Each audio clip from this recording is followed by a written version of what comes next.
নমস্কার, সবাই কেমন আছেন? রীতা লাইফস্টাইলে সবাইকে স্বাগত জানাই আবার একটা নতুন ভিডিওতে। যে যেখান থেকে আমার ভিডিওটা দেখছেন সবাইকে আমার চ্যানেলে স্বাগত জানাই। যদি আমার ভিডিও দেখে ভালো লাগে অবশ্যই আপনার একটা মিষ্টি কমেন্ট রেখে যাবেন আর আপনার বন্ধুত্বের হাতটা আমার সাথে বাড়িয়ে দেবেন। চলুন আজকের ভিডিওটা তবে শুরু করি। এখন বাজে ঘড়ির কাঁটা 10:30। সব সকালের কাজকর্ম করা হয়ে গেছে।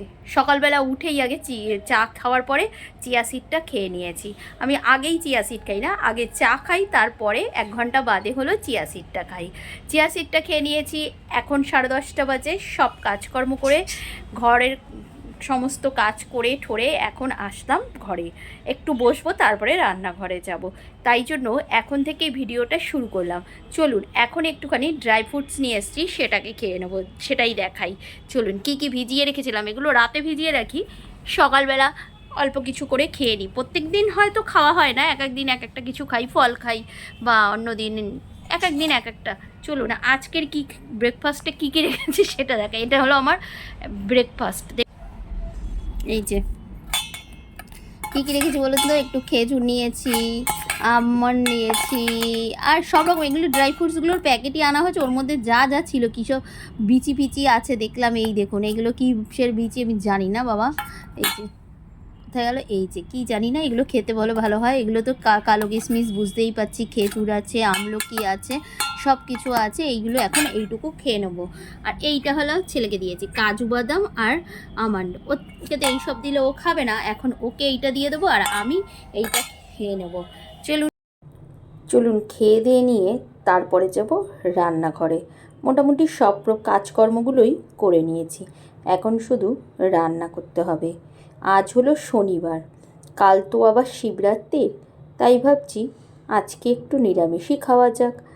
যদিও বা আমি শিবরাত্রির করি না, যেহেতু ঘরে শিব আছে, তাই সকালবেলাটা ভাবছি না খেয়ে পুজোটা দিয়ে নেব। চলুন এবার রান্নাঘরে যাই। এই দেখুন, এগুলো আমি কেটেই রেখেছিলাম আগে, কচু আর নারকেল কুচিয়ে রেখেছি। কেন বলুন, আজকে মানকচু বাটা করব নারকেল দিয়ে আর একটুখানি সর্ষে দিয়ে। প্রথমেই ওগুলোকে ধুয়ে নিয়ে একটু মিক্সারে ঘুরিয়ে নিয়েছি, সাথে একটা লঙ্কা দিয়েছি, 1 চামচ সাদা সর্ষে, 1 চামচ কালো সর্ষে দিয়েছি। এবার সর্ষের তেলটা যেই গরম হলো, মানকচুর ওই বাটাটা দিয়ে দিলাম, আর সাথে দিলাম একটুখানি হলুদ, অল্প পরিমাণ মতন লবণ, আর 1 চামচ চিনি। নিরামিষ রান্নায় চিনিটা না দিলে আমার মনে হয় ব্যালেন্সটা ঠিক হয় না, তাই জন্য দিয়ে দিলাম একটু চিনি। আমি নিরামিষ যে কোনো রান্নাতেই চিনি দিই। এবার সমানে ওটাকে নাড়তে থাকলাম। দেখুন বেশ সুন্দর শুকিয়ে এসেছে।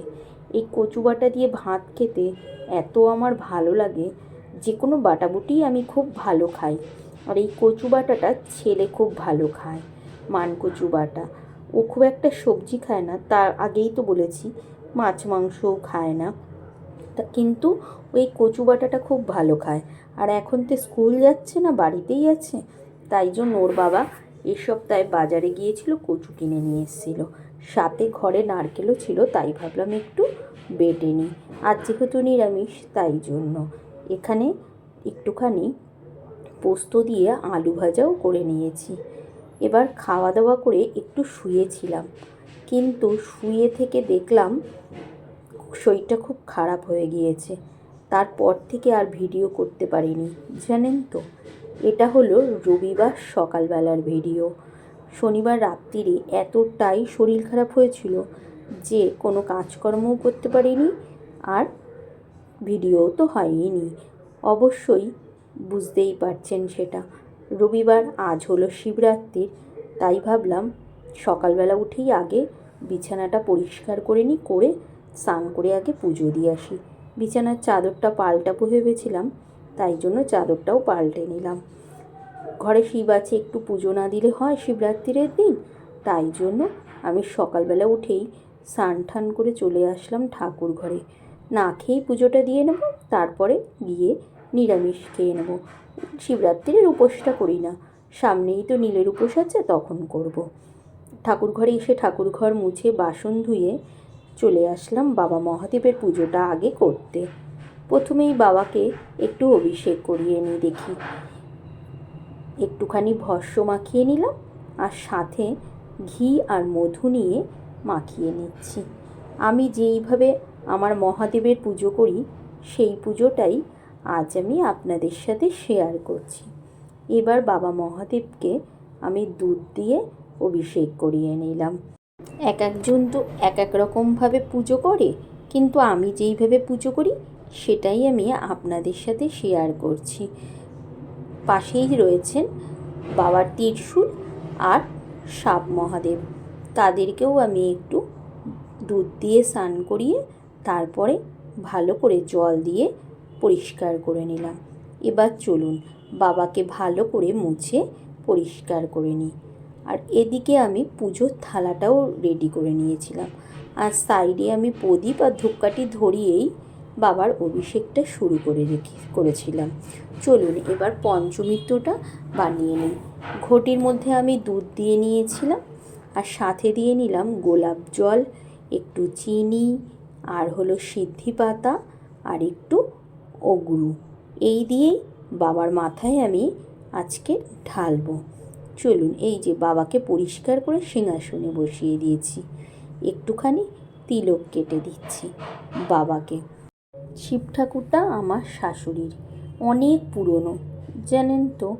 আমাদের তো ঠাকুর অনুকূল ঠাকুরের দীক্ষিত।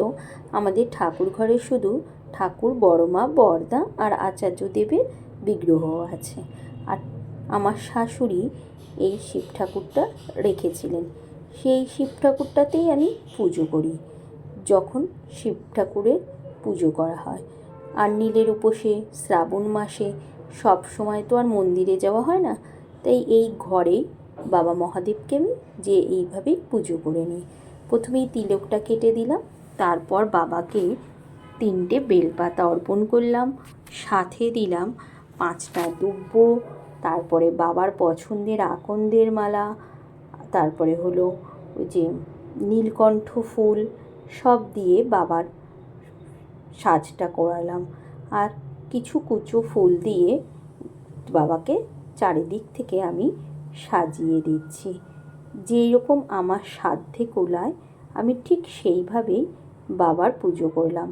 আমার যা ক্ষমতা আমি তাই দিয়েই বাবার পুজো করলাম।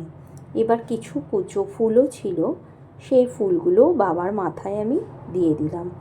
ফুল, বেলপাতা, দুব্ব সবগুলোতেই আমি আগেই চন্দন মাখিয়ে নিয়েছিলাম। তারপরে ওই পঞ্চমৃত্যটা যে বানিয়েছিলাম সেটা বাবার মাথায় দিয়ে দিলাম।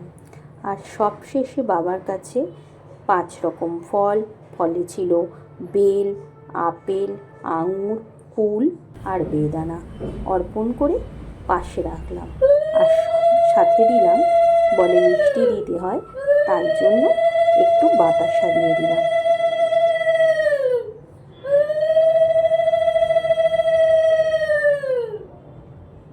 শিবায় ওম নমঃ শিবায় ওম নমঃ শিবায় ওম নমঃ শিবায় ওম নমঃ শিবায় ওম নমঃ শিবায়।